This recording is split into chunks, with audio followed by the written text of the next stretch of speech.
अस्सलाम वालेकुम students.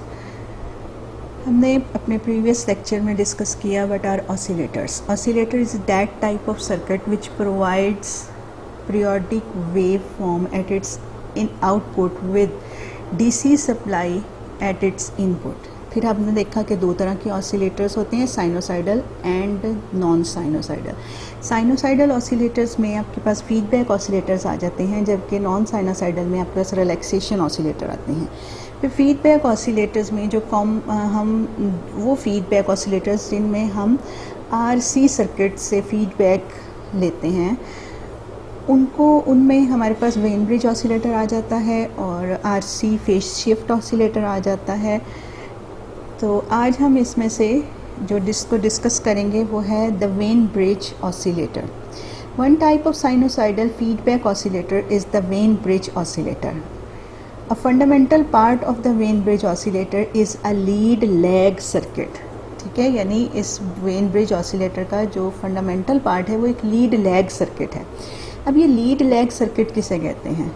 Lead lag circuit जो है, हम लीड और लैग हम आरसी नेटवर्क से ले सकते हैं। यहाँ पे हमारे पास, हम इसको लीड लैग सर्किट को ज़रा डिटेल में समझते हैं।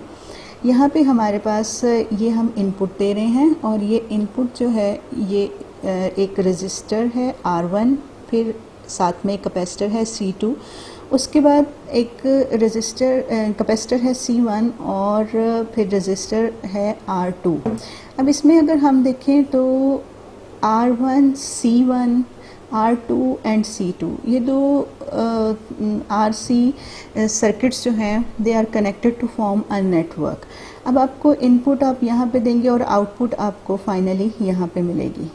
ठीक है, तो इसमें आप सबको पता है कि जो कैपेसिटर होता है, कैपेसिटर पे जब आप इनपुट देते हैं तो करंट जो है वो लीड करता है, वोल्टेज जो है वो क्या करती है, वो लैग करती है। जबकि रेजिस्टेंस के अक्रॉस करंट और वोल्टेज दोनों इन फेज रहते हैं, कोई चीज़ लीड नहीं करती और कोई चीज़ लैग नहीं करती। आरसी सर्किट में अगर आप वोल्टेज ड्रॉप अक्रॉस रेजिस्टेंस लें तो आउटपुट वोल्टेज जो है वो इनपुट वोल्टेज को लीड करेगी। यानी अगर आप R2 के अक्रॉस पोटेंशियल का ड्रॉप लेंगे तो यहाँ पे वोल्टेज ड्रॉप जो है, ये वोल्टेज ड्रॉप इनपुट वोल्टेज से लीड करेगा। और अगर आप इस कैपेसिटर के अक्रॉस पोटेंशियल का ड्रॉप लेंगे तो आपके पास जो है ये पोटेंशियल का ड्रॉप जो है ये इनपुट वोल्टेज से ये वोल्टेज जो है वो लैग करेगी। इस तरह हम कह सकते हैं कि R2 and C2 they are forming a lead circuit and R1 and C1 they are forming the lag circuit. अब फिर हमें ये भी पता है कि जो कैपेसिटर की रिएक्टेंस होती है XC, it is depending on the frequency. XC is equals to 1/2 pi FC। आप सबको पता है ये 1/2 पाई FC। अब जैसे जैसे आप फ्रीक्वेंसी को इंक्रीज़ करते हैं, सिग्नल फ्रीक्वेंसी इंक्रीज़ होती है तो रिएक्टेंस जो है वो डिक्रीज़ करती है, और जब सिग्नल की फ्रीक्वेंसी डिक्रीज़ करती है तो रिएक्टेंस जो है वो इंक्रीज़ कर जाती है। तो इस तरह से ये चीज़ें माइंड में रखें। अब हम देखते हैं कि ये जब आप इसका जो ओवरऑल V आउट और V इन किस तरह से एक दूसरे के साथ बिहेव करेंगी फ्रीक्वेंसी के लिहाज से, वो हम इसमें ड्रॉ करें एक रिस्पांस कर्व की सूरत में। रिस्पांस कर्व जो है, इसमें हम एक्स एक्सिस पे फ्रीक्वेंसी ले रहे हैं और ये वाई एक्सिस पे हम आउटपुट वोल्टेज ले रहे हैं। अब हमने सिग्नल की फ्रीक्वेंसी को बहुत ही स्मॉल रखा, बहुत ज़्यादा स्मॉल रखा। अब जब आप सिग्नल की फ्रीक्वेंसी को बहुत स्मॉल रखेंगे तो क्या होगा, स्मॉल फ्रीक्वेंसी पे रिएक्टेंसेस कैपेसिटर्स की बहुत हाई होंगी। ठीक है, तो जब आपने बहुत स्मॉल फ्रीक्वेंसी का सिग्नल अप्लाई किया तो ये C2 जो है इसकी रिएक्टेंस बहुत हाई है और यहाँ से सर्किट ओपन की तरह बिहेव करेगा। यहीं पे सर्किट अगर ओपन हो गया तो आपको V आउट क्या मिलेगी, V आउट आपको 0 मिलेगी। तो ये जो आपके ग्राफ का बिल्कुल लोअर पार्ट है वो आपको ये शो कर रहा है। अब जैसे जैसे आप फ्रीक्वेंसी को इंक्रीज़ करते जाएंगे वैसे वैसे इस कैपेसिटर की रिएक्टेंस जो है ये कम होती चली जाएगी और उसके नतीजे में आउटपुट जो है वो 0 से इंक्रीज़ करती जाएगी, आउटपुट बढ़ती जाएगी। ये आउटपुट इस वक्त आपको R2 के अक्रॉस जो है वो मिल रही है। तो इस वक्त आप कह सकते हैं कि आउटपुट जो है वो इनपुट को लीड कर रही है। ठीक, अब आहिस्ता आहिस्ता क्या होगा, फिर एक पर्टिकुलर फ्रीक्वेंसी ऐसी आएगी कि जिसके ऊपर आपको उस फ्रीक्वेंसी पे आपको मैक्सिमम आउटपुट मिलेगी। मतलब जब फ्रीक्वेंसी उस फ्रीक्वेंसी से भी बढ़ जाएगी तो फिर आउटपुट मज़ीद नहीं बढ़ेगी बल्कि डिक्रीज़ होना शुरू हो जाएगी। अब वो फ्रीक्वेंसी जिस पे आपको मैक्सिमम आउटपुट मिल रही है उस फ्रीक्वेंसी को आप बोलते हैं रेजोनेंस फ्रीक्वेंसी। अब रेजोनेंस फ्रीक्वेंसी से ज़्यादा की फ्रीक्वेंसी का सिग्नल जब आप अप्लाई करेंगे तो क्या होगा, ये जो कैपेसिटर है इसकी रिएक्टेंस बहुत ही स्मॉल हो जाएगी, यानी ये ऐसे बिहेव करना शुरू हो जाएगा जैसे ये सर्किट में है ही नहीं। तो अब आप ये जो कैपेसिटर है ये C1 इसका काम शुरू हो जाएगा। अब C1 जो है उसकी जैसे जैसे आप फ्रीक्वेंसी इंक्रीज़ करते जा रहे हैं इसकी रिएक्टेंस जो है वो डिक्रीज़ करती जा रही है। अब एक ऐसा पाथ जिसका रेजिस्टेंस, जिसकी अपोजिशन बहुत ही कम हो और वो ग्राउंड हो रहा हो तो जाहिर है सिग्नल वहाँ पे ड्रॉप होना शुरू हो जाता है। तो इसलिए जो आपका इनपुट सिग्नल आ रहा है अब C1 के अक्रॉस ड्रॉप हो रहा है और आपको आउटपुट आपकी फिर से डिक्रीज़ करना शुरू हो गई है। तो जैसे जैसे आप फ्रीक्वेंसी बढ़ाते जाएंगे सिग्नल ज़्यादा से ज़्यादा C1 के अक्रॉस ड्रॉप होना शुरू हो जाएगा और आपको आउटपुट जो है वो फिर से डिक्रीज़ हो जाएगी। तो इस तरह ये रिस्पॉन्स कर्व आप देखें, ये लोअर फ्रीक्वेंसीज़ पे ऐसे फ्रीक्वेंसी लो से हाई की तरफ जाएं तो आउटपुट बढ़ रही है, एक पर्टिकुलर फ्रीक्वेंसी पे आपको मैक्सिमम आउटपुट मिल रही है और फिर जब आप जैसे जैसे फ्रीक्वेंसी को बढ़ा रहे हैं तो फिर आउटपुट आपको मज़ीद जो है ना वो डिक्रीज़ करती जा रही है, यहाँ तक कि बहुत हाई फ्रीक्वेंसी पे अगेन आपकी आउटपुट जो है वो ज़ीरो हो जाएगी। तो इस तरह से आपने देखा कि ये सर्किट जो लीड और लैग सर्किट ये इस तरह से एक दूसरे के साथ जो है वो बिहेव करते हैं और आउटपुट पे असरअंदाज होते हैं। रेजोनेंस फ्रीक्वेंसी वो पर्टिकुलर फ्रीक्वेंसी है जिस पे लीड और लैग पार्ट इस सर्किट का दोनों एक दूसरे का इफेक्ट कैंसिल कर रहे होते हैं, यानी दोनों कैपेसिटर की रिएक्टेंसेस एक दूसरे के ऑपोजिट हो जाती हैं, वो एक दूसरे का इफेक्ट कैंसिल कर देती हैं और उस फ्रीक्वेंसी पे टोटल जो इम्पिडेंस है इस सर्किट की वो रेजिस्टिव हो जाती है और उस टाइम पे आपको मैक्सिमम जो आउटपुट मिल रही होती है वो इनपुट का 1/3 पार्ट होती है, यानी आउटपुट जो है मैक्सिमम आउटपुट इस सर्किट के साथ जो आपको मिलेगी वो 1/3 पार्ट ऑफ इनपुट जो है वो आप होगी। तो इसको हम ये भी कह सकते हैं, अब आपको पता है कि V out if V out is equal to 1/3 V in then V out divided by V in is equal to 1/3। V out divided by V in अगर 1/3 हो तो इस चीज़ को आप क्या बोलते हैं, इस चीज़ को आप अटेनुएशन भी बोलते हैं। मतलब अटेनुएशन ऑफ द सर्किट इस वक्त जो है वो 1/3 होगी और ये अटेनुएशन 1/3 आपको कैसे मिलेगी, अगर आप रेजिस्टेंसेस R1 और R2 को इक्वल कर दें और रिएक्टेंसेस XC1 और XC2 को इक्वल कर दें तो आपको अटेनुएशन 1/3 मिलेगी। बाकी इस अटेनुएशन 1/3 कैसे है इसकी डेरिवेशन भी अभी हम करते हैं। फिर हम रेजोनेंस फ्रीक्वेंसी की तरफ आएँ तो रेजोनेंस फ्रीक्वेंसी जो है उसके लिए जो फार्मूला आएगा वो होगा 1/2 पाई RC और ये उसी वक्त होगा जब R1 R2 इक्वल होंगे और C1 C2 जो है वो भी इक्वल होंगे, तो फिर हमारे पास रेजोनेंस फ्रीक्वेंसी का ये फार्मूला आएगा। अब ये दोनों फार्मूलाज कैसे डिराइव हुए इनकी डेरिवेशन कर लेते हैं।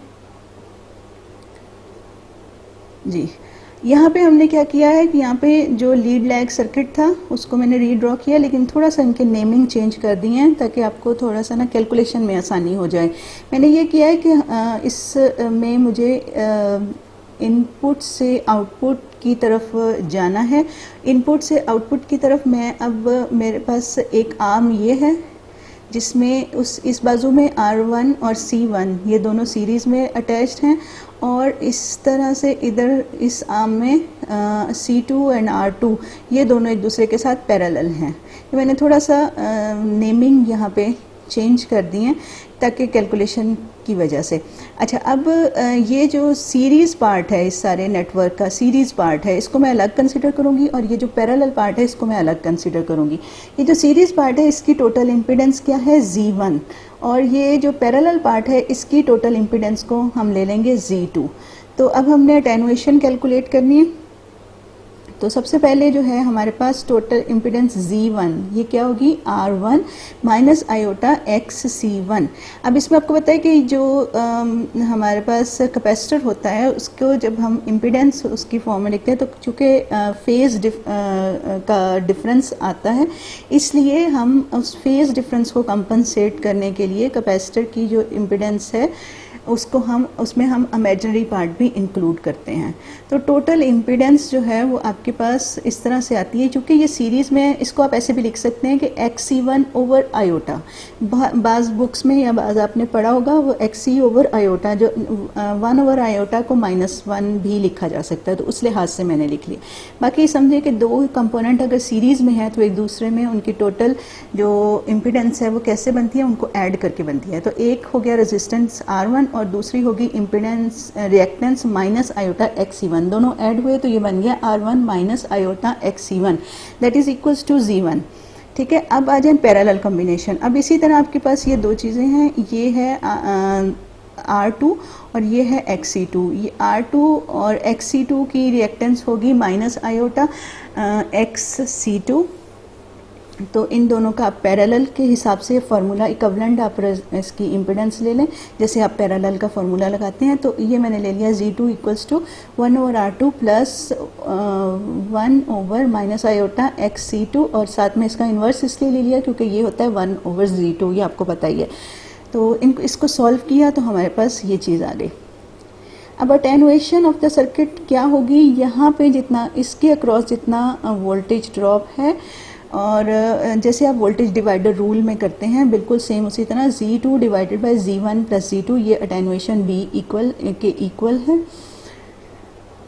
तो अब जो हमने ऊपर Z2 और Z1 और Z2 की जो वैल्यूज़ कैलकुलेट की थी वो यहाँ पे पुट करें, और फर्दर ये जस्ट इसकी सिंप्लीफिकेशन है। ये मैथमेटिकल स्टेप्स हैं, ये मैथमेटिकल स्टेप्स आप खुद से इसको बड़े अच्छे तरीके से कर सकते हैं। अल्टीमेटली हम इस नतीजे पे पहुंचे हैं, ये इक्वेशन लास्ट वाली जो है ये आ रहा है R2 XC2 divided by R1 XC2 plus R2 XC1 plus R2 XC2 plus iota R1 R2 minus XC1 XC2। अब ये देखें इस सारा बाकी सब रियल है, और ये जो R1 R2 minus XC1 XC2 ये पार्ट जो है ये इमेजिनरी है।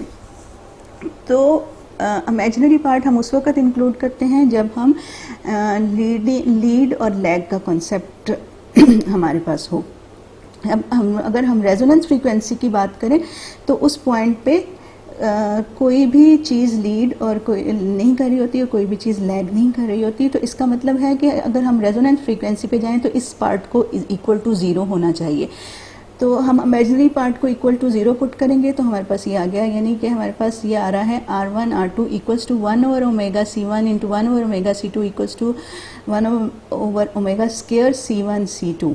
अब इसमें से ओमेगा की वैल्यू निकालें तो omega is equals to 1 over square root of R1 R2 C1 C2। अब यहाँ पे ओमेगा की बजाय अगर आप 2 पाई f पुट कर दें तो ये हमारे पास 2 pi f will be equals to 1 over 2 pi square root of R1 R2 C1 C2। ये रेजोनेंस फ्रीक्वेंसी होगी। लेकिन अगर आप इसमें सेकंड कंडीशन भी पुट कर दें कि अगर हम R1 को R2 के बराबर ले लें और C1 को C2 के बराबर ले लें तो फिर इसका स्क्वायर रूट भी ख़त्म हो जाएगा और हमारे पास जो है वो फ्रीक्वेंसी आ जाएगी 1 ओवर 2 पाई RC। ठीक है, तो ये हमारे पास रेजोनेंस फ्रीक्वेंसी आ गई जो आपने ऊपर जिसको देखा है, ये उसकी डेरिवेशन है। अब हम देखते हैं कि अटेनुएशन जो है यानी V आउट ओवर V इन ये कैसे 1 ओवर 3 है कि आपने ये इस ऊपर वाली इक्वेशन में अगेन यहाँ पे जो इमेजिनरी पार्ट है उसको आपने 0 पुट किया तो ये तो हो गया 0। बाकी आप R1 और R2 को भी R रख दें और XC1 को XC रख दें, XC2 को भी XC रख दें, यानी सबको इक्वल कर दें।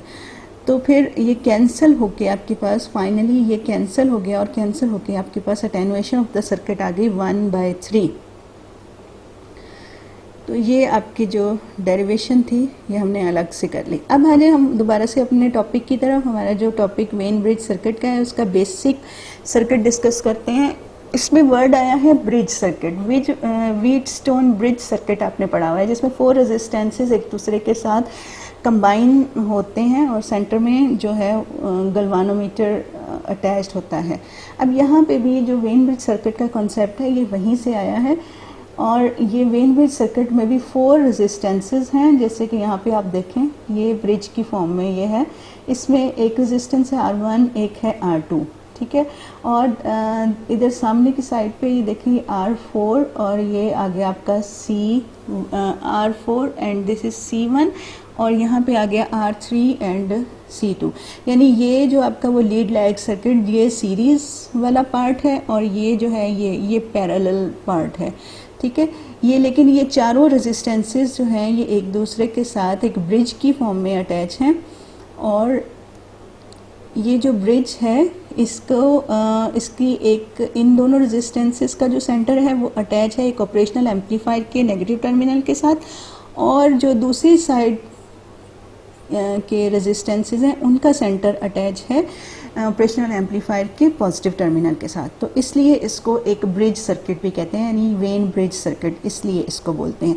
अब हम इसको इस तरह से इसमें डेरिवेशन करना मुश्किल है या इसके मुतालिक समझना मुश्किल है, हम इस पे सिंपल फॉर्म में आ जाते हैं। अब यहाँ पे हम देखें ए फिगर में ऑपरेशनल एम्पलीफायर के नेगेटिव टर्मिनल के साथ R1 R2 ये एक पोटेंशियल डिवाइडर 2 रेजिस्टेंसेस अटैच हैं और उसके साथ यहाँ पे आपको वी आउट मिलेगी, और साथ में ये दोनों हम सिग्नल जो है वो इस टर्मिनल को नहीं दे रहे क्योंकि R1 R2 अटैच करके हम इसको ग्राउंड कर रहे हैं, हमने इसको ग्राउंड कर दिया, ठीक है। और सिग्नल हम कहाँ पे देंगे, सिग्नल हम देंगे इसके पॉजिटिव टर्मिनल को। तो ऑपरेशन एक ऐसा ऑपरेशनल एम्पलीफायर जिसके हम नॉन इन्वर्टिंग टर्मिनल को सिग्नल देते हैं और इन्वर्टिंग टर्मिनल को हम ग्राउंड कर देते हैं, उसको हम इन्वर्टिंग ऑपरेशनल एम्पलीफायर कहते हैं। और इन्वर्टिंग ऑपरेशनल एम्पलीफायर की अगर हम लूप गेन फाइंड करना चाहें, यानी उस ऑपरेशनल एम्पलीफायर की अपनी गेन अगर हम फाइंड करना चाहें तो वो हमारे पास होगी R1 plus R2 divided by R2। इसको आप ऐसे भी लिख सकते हैं कि 1 plus R2 over 1 plus R1 over R2। आपने ये पीछे बड़ी अच्छी तरह से इसकी गेन निकाली हुई है, तो ये वही गेन है। अब यहाँ पे इस ऑपरेशनल पीछे जो हमने जनरल ऑसिलेटर्स को डिस्कस किया था वहाँ पे हम ऑपरेशनल एम्पलीफायर की गेन को हम AV कह रहे थे। अब यहाँ पे उन्होंने AV की बजाय इस ऑपरेशनल एम्पलीफायर की गेन को ACL कह दिया, यानी ये वो गेन है जो ऑपरेशनल एम्पलीफायर की अपनी है, फीडबैक सर्किट के बगैर उसकी जो बाकी सर्किट के साथ उसकी जो गेन है ये वो गेन है। इसलिए आपने इसको उसके साथ कंफ्यूज नहीं करना कि वहाँ पे हमने ACL लूप गेन कहा था और AV को हम AV कहा था हमने ऑपरेशनल एम्पलीफायर की गेन को, और यहाँ पे हम ACL कह रहे हैं इसकी ऑपरेशनल एम्पलीफायर की गेन को। तो इसलिए हमने इसको कंफ्यूज नहीं करना, अभी हम सिर्फ इस गेन की बात कर रहे हैं कि जो ऑपरेशनल एम्पलीफायर की अपनी गेन है। तो इस तरह से ये आपने वो लिख ली, ठीक है जी। अब आ जाए कि ये जो आपने फीडबैक सर्किट लगाया, इस फीडबैक सर्किट में हमने लीड लैग सर्किट जो है वो डाला, यानी फीडबैक कंपोनेंट हमने पीछे पढ़ा कि हमें एक ऑसिलेटर बनाने के लिए दो मेन चीज़ों की ज़रूरत है, एक एम्पलीफायर की ज़रूरत होती है और साथ में एक फीडबैक सर्किट की ज़रूरत होती है। तो एम्पलीफायर तो हमने ले लिया, तो अब फीडबैक सर्किट जो है यहाँ पे वेन ब्रिज ऑसिलेटर बनाने के लिए जो हम फीडबैक सर्किट लेंगे वो हम एक लीड लैग सर्किट ले रहे हैं। लीड लैग सर्किट में आप देखें कि ये आउटपुट के साथ आउटपुट में से जो सिग्नल यहाँ पे पहले सीरीज नेटवर्क लगा हुआ है, फिर आगे पैरेलल नेटवर्क लगा हुआ है, और अल्टीमेटली R3 पे जाके सिग्नल जो भी ड्रॉप होगा वो हमारा inverting terminal of the operational amplifier में जाएगा, ठीक है। तो अब आपके पास जो है वो इसका हम देखते हैं कि पॉजिटिव फीडबैक आपको कैसे मिल रहा है। As you know, the circuit to produce a sustained sinusoidal output, the phase shift around the positive feedback loop must be 0 degree and the gain around the loop must be equals to unity। हमें पीछे से हमने ये दोनों चीज़ें पढ़ी कि हमारा जो लूप का फेज शिफ्ट है उसको 0 डिग्री होना चाहिए और हमारा जो है वो loop gain total loop gain around the loop जो है फीडबैक लूप लगा के जो टोटल लूप गेन है वो यूनिटी होना चाहिए, ठीक है। तो पहली फिगर में देखें, ए फिगर में आप देखें ये जो लूप गेन है इसमें फेज शिफ्ट 0 है। क्यों 0 है? क्योंकि जो लीड लैग सर्किट आपने लगाया उसमें वो लीड लैग सर्किट में टोटल जो नेट फेज शिफ्ट जो है वो 0 डिग्री ही रहता है, क्योंकि एट रेजोनेंस फ्रीक्वेंसी लीड और लैग सर्किट एक दूसरे का इफेक्ट कैंसिल कर देते हैं और नेट फेज शिफ्ट जो है वो 0 रहता है, इसलिए फेज शिफ्ट की यहाँ पे परेशानी नहीं है। तो phase shift lead lag circuit लगाएंगे तो फेज शिफ्ट सिग्नल में नहीं आएगा, जो आउटपुट का फेज है वही फेज जो है वो इस इनपुट पे जाके अप्लाई होगा और इस तरह से आउटपुट और इनपुट दोनों जो है ना वो क्या होंगे, वो इन फेज होंगे। अच्छा, अब आ जाए इस पे सेकंड बी फिगर पे आ जाए।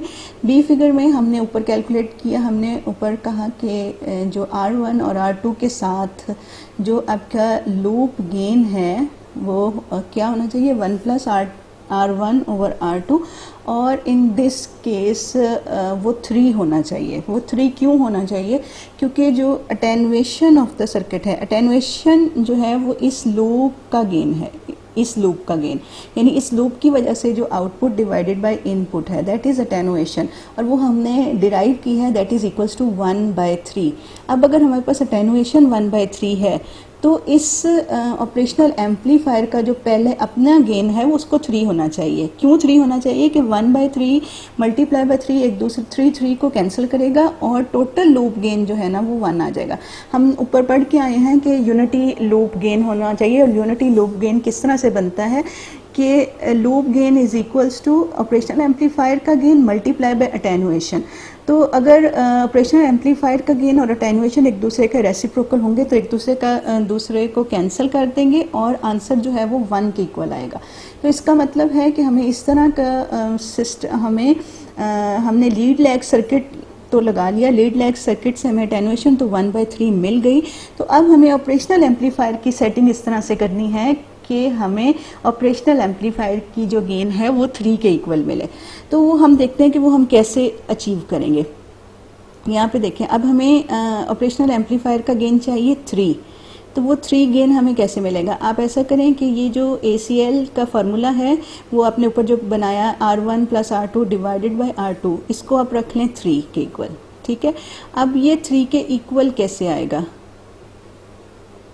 3 के इक्वल ये इसी सूरत में आ सकता है कि अगर आप R1 को 2R2 रख दें, यानी R1 resistance must be equals to 2R2। अब रख के देखें, R1 को R1 रहने दें और इसको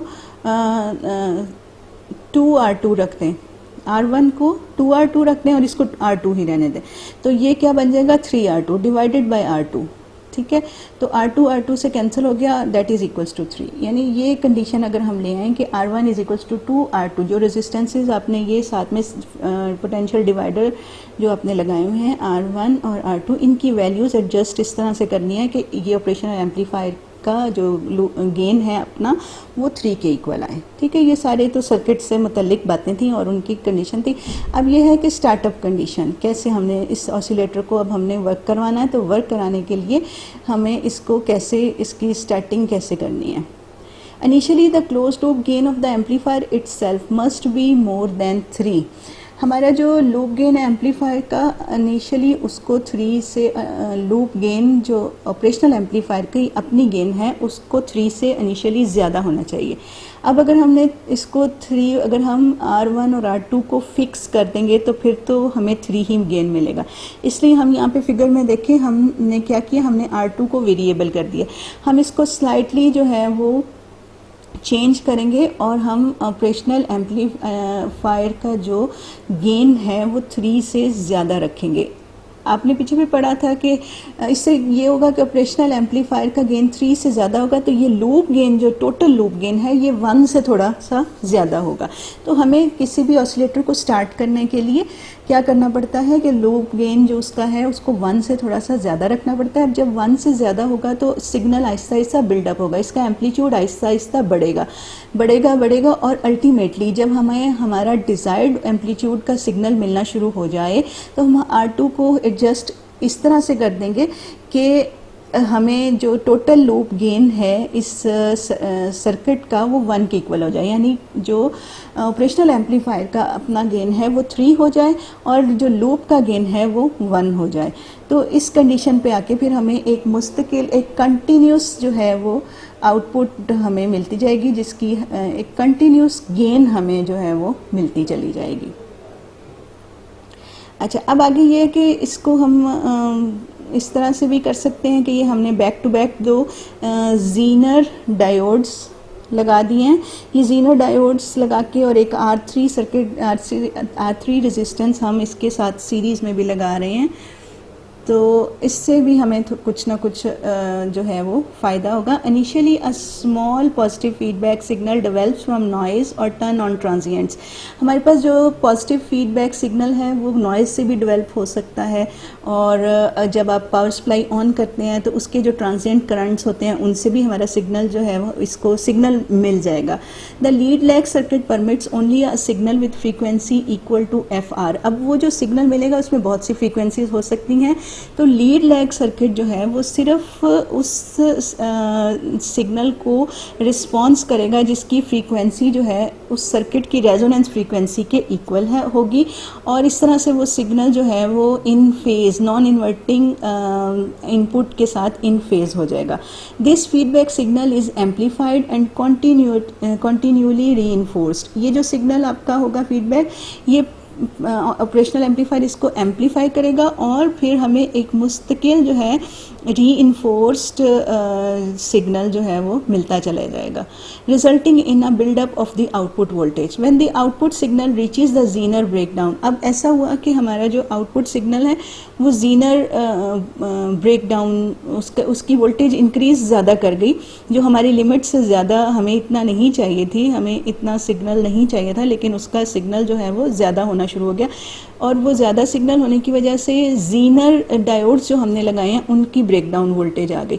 अब जब उनकी ब्रेकडाउन वोल्टेज आ गई तो सिग्नल यहाँ पे एक्स्ट्रा सिग्नल यहाँ पे ड्रॉप हो जाएगा, यानी आपको आउटपुट पे वही पहले वाला जो एक हमें एक कांस्टेंट सस्टेन्ड सिग्नल चाहिए वही मिलेगा।